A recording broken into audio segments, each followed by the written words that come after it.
Olá pessoal, meu nome é Estênio e eu sou o seu professor de Física. Hoje nós vamos dar continuidade ao conteúdo de hidrostática. Tá? Nós vamos rever, né, os conceitos de pressão hidrostática, de empuxo e vamos falar sobre os princípios de Pascal e Arquimedes, incluindo resolver alguns problemas, né? Primeira coisa, vamos relembrar o conceito de densidade. Densidade é a razão entre a massa e o volume de um objeto, né? Então, se nós temos aqui, por exemplo, dois corpos que ocupam o mesmo volume, né, tem o mesmo formato, mas são feitos de materiais diferentes, aquele que tiver maior massa vai ter também maior densidade, maior massa, maior densidade. Já no caso de nós termos vários objetos ocupando volumes diferentes, mas sendo feitos do mesmo material, repare que sempre que você aumenta o volume, você aumenta a massa também. Se você diminui o volume, você diminui a massa. Então, a razão entre a massa e o volume se mantém constante, logo a densidade não varia com a dimensão do objeto, só com o material de que ele é feito. Sendo assim, nós podemos perceber que a densidade de um corpo homogêneo, feito de um único material, é uma propriedade também daquele material. Com isso, nós temos uma grandeza, a densidade, quando é uma propriedade do material, ela pode ser chamada de massa específica. E nós temos aqui a densidade, que é a massa específica de alguns materiais, de exemplo, né? Do aço é 7,8 gramas por centímetro cúbico, por exemplo, o etanol é bem menos, é cerca de 1/10 disso. O ouro tem uma massa bem mais alta. E repare que a massa do aço é de 7,8, a da água é de 1,0, então o aço é bem mais denso que a água. Sendo assim, como que podemos explicar que um navio feito de aço flutue na água? Bem, é porque nós falamos que a densidade é igual à massa específica somente quando o corpo é homogêneo, é feito de um único material. Mas o navio, ele tem o casco de aço, mas por dentro ele é oco, ele é composto também pela tripulação, pela carga que ele está levando, pelo combustível, por tudo que está lá dentro dele, inclusive muito ar, né? Muito espaço vazio lá que é preenchido com o ar da atmosfera. Sendo assim, a densidade média do navio vai ser uma coisa entre a densidade do aço e a densidade do ar. Se essa densidade for menor que a da água, o navio irá flutuar. Vamos relembrar também um pouquinho o conceito de pressão. Pressão é o quê? É a razão entre a força e a área na qual ela é aplicada. Nessa figura, podemos ver um exemplo muito bom sobre esse conceito sendo aplicado. Olha, esse lápis está sendo pressionado dos dois lados, né, por dois dedos aqui da pessoa. Se o lápis não se move, se ele não tem aceleração, significa que a resultante das forças é zero. Logo, a força aplicada pelo dedo da esquerda é igual à força aplicada pelo dedo da direita. Mas se você fizer esse experimento em casa, você vai perceber que o dedo onde está encostando na ponta do lápis sente uma dorzinha, né, um afundar ali bem mais forte do que o outro dedo aplicado na traseira. Isso por quê? Porque a área de contato aqui na ponta do lápis é bem menor do que aqui na parte de trás. Logo, apesar da força ser a mesma, a pressão aqui é maior do que a pressão do lado de cá. Outro exemplo em que a força é a mesma, mas a pressão é diferente, é nesse caso aqui. Nós podemos pegar um tijolo, por exemplo, e colocar ele de várias formas em uma mesa. Quando ele está deitado, quando ele está na horizontal, a área de contato é bem maior. E quando ele está na vertical, a área de contato é pequena. Mas a força que o tijolo está fazendo sobre a mesa continua sendo o peso dele, né? A força-peso. Logo, nesse caso aqui, em que ele está na horizontal, a pressão é bem mais baixa do que nesse caso aqui, onde ele está na vertical.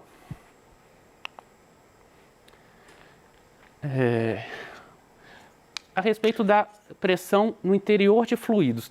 Na hora que nós estamos mergulhando numa piscina, por exemplo, nós sentimos a pressão principalmente nos nossos ouvidos, que é a parte mais sensível, né? Como que podemos usar esse conceito de pressão para calcular a pressão no interior de um fluido? Bem, nós sabemos que a pressão é Aqui está um pouquinho, está errado.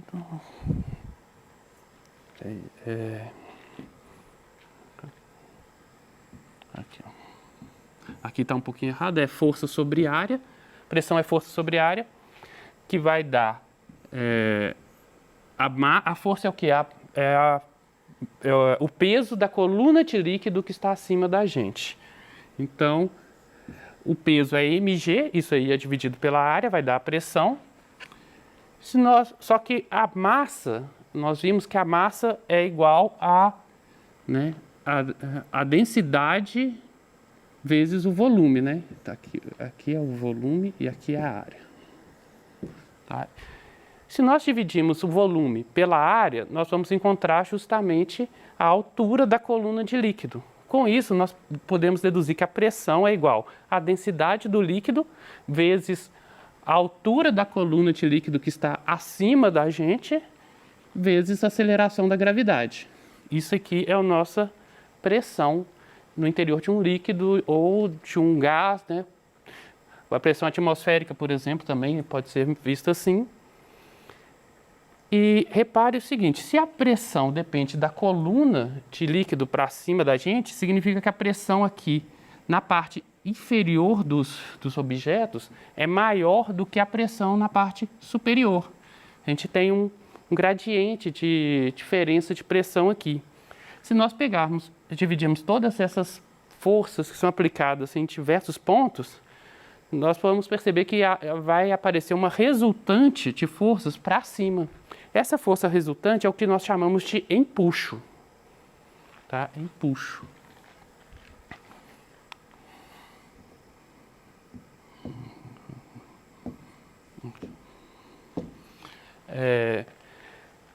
Usando o conceito de empuxo, nós temos o princípio de Arquimedes, que ele dá uma outra forma de calcularmos o empuxo de um corpo. Basta pegarmos o volume que o corpo está ocupando e olhar qual seria o peso do líquido que estaria ocupando aquele volume se o corpo não estivesse ali. Nós chamamos isso de líquido deslocado, né? Nós pegamos o líquido que foi deslocado e olhamos o peso dele, e esse peso do líquido deslocado vai ser igual ao empuxo. Massa do líquido deslocado vezes a aceleração da gravidade. Tá? Nós temos aqui um exemplo sobre a pressão em uma coluna de água. Repare que nos pontos em que está próximo da superfície, a água ela jorra com menos pressão, né? Ela vai menos longe. Onde tem uma coluna de líquido maior, a água vai jorrar com mais pressão, né? Ela alcança uma distância maior aqui. À medida que a coluna de líquido vai esvaziando, né? Então vai ficando mais baixa, todos os jatos aqui vão diminuindo, vão arredando para cá. À medida que você enche de novo, os jatos ganham força de novo.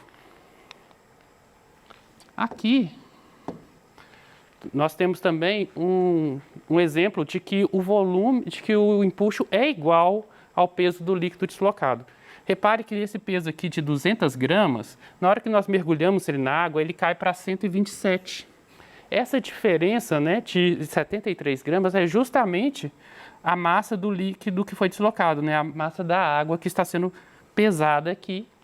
E nós podemos ver que a água que caiu aqui nessa balança tem 73 gramas, justamente o que falta para dar as 200 gramas ali. Tá? Aqui nós podemos ver como funciona a pressão da atmosfera. A atmosfera ela é composta de várias camadas, né, a atmosfera da Terra. Nós estamos aqui, né, próximo ao nível do mar, aqui essa primeira camada se chama troposfera, e é aqui onde acontece basicamente tudo que nós percebemos no nosso dia a dia. Os aviões, a maioria deles voam aqui ainda na troposfera. Acima disso, na exosfera, mesosfera, as outras camadas superiores, a densidade é muito baixa ali, né? O ar é muito rarefeito, então acaba que nós não podemos fazer sobrevoos, não podemos fazer muita coisa nessa altitude. Tá? Aqui nós temos uma figura que mostra, né, a pressão ao longo de várias altitudes. Quando estamos aqui no nível do mar, a pressão é alta, mas à medida que vamos subindo a montanha, a pressão vai caindo. Aqui, ó. Se nós subimos a montanha mais alta, a pressão fica bem mais baixa, fica em torno de um valor bem mais baixo aqui. Isso aqui é um instrumento, né, usado para medir a pressão atmosférica, que nós vamos ver o funcionamento agora no próximo slide. Tá? Esse instrumento ele foi a primeira forma de medir a pressão atmosférica, né? Ele foi elaborado por Torricelli. Como que ele funciona? Nós temos aqui uma vasilha, né? E nessa vasilha é virado um tubo preenchido com um líquido bem denso, né? No caso aqui é o mercúrio. Torricelli observou que essa coluna de mercúrio, na hora que ele virava o mercúrio na vasilha, o mercúrio começava a descer pela vasilha até atingir uma altitude de 76 centímetros, ou seja, 760 milímetros, né? E aí estabilizava. Na hora que essa coluna aqui, a altura dessa coluna tinha 76 centímetros, estabilizava. O que ele deduziu? Que a força que está sendo aplicada aqui sobre o mercúrio que está fora do tubo, essa pressão vai ser a mesma pressão que empurra o mercúrio para cima, e a pressão que empurra o mercúrio para baixo é o quê? É o peso desse mercúrio que está dentro do tubo ainda. Logo, ele deduziu que o peso de 76 centímetros de mercúrio vai ser igual ao peso de uma atmosfera. E com isso, ele descobriu que a pressão da atmosfera de uma atmosfera é igual a 760 milímetros de mercúrio.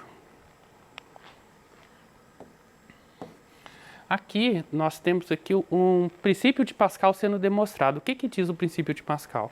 Ele diz que se dois pontos estiverem na mesma profundidade de um líquido, né, estiverem alinhados horizontalmente, eles vão medir a mesma pressão, independente da configuração do reservatório, né? Se ele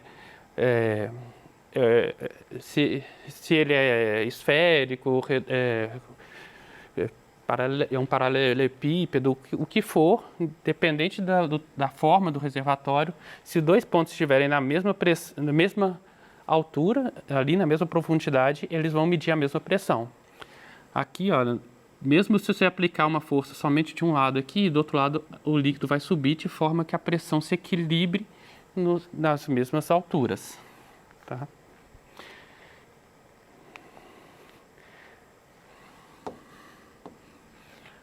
Aqui nós temos uma outra aplicação do princípio de Pascal, que é o elevador hidráulico. O que acontece? Quando nós empurramos esse pistão aqui para baixo, nós vamos estar aumentando a pressão sobre o líquido embaixo dessa coluna. Mas como a pressão se distribui igualmente em todas as partes do líquido, aqui nós também vamos ter uma pressão, né, maior, né? Pressão crescente, aqui também vai ter uma pressão crescente. E a pressão nesses dois pontos vai ser a mesma. O que vai acontecer? Se a pressão é a mesma daqui, tanto daqui quanto daqui, só que aqui tem uma área bem maior, né, um cilindro bem mais largo, a força é igual ao quê? A pressão vezes a área. E aqui, então, aqui eu vou ter uma força bem maior do que do lado de cá. Com isso, eu consigo multiplicar a minha força, né? E aí eu consigo levantar coisas que eu não conseguiria manualmente. Aqui o exemplo desse elevador hidráulico sendo utilizado para erguer um veículo, né? Cada vez que esse pistão é empurrado para baixo, uma força pequena acaba refletindo numa força grande do outro lado. E com isso o veículo vai sendo erguido. Depois, para descer esse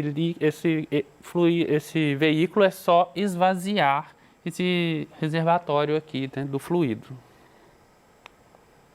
Tá certo?